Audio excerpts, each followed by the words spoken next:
ఎవరెత్నా? తెలియదు సార్. తెలీదా? మనిషి బతకాలంటే తోడు కావాలరా, ఒంటరిగా బతకలేడు. మీలో ఈ అబ్బాయిని ఎప్పుడైనా ఎవరిని చూసారా? मैंने देखा है सर.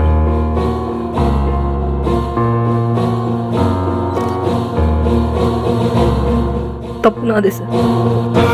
ఎక్కడ చూసినా సరిహద్దులే, వాటిని దాటలేము, ఇంకో మనిషిని చేరలేము. చూడు తమ్ముడు, మనిషి దేనికైనా లొంగొచ్చు కానీ సెంటిమెంట్గా లొంగకూడదు. సార్ వెళ్ళండి సార్.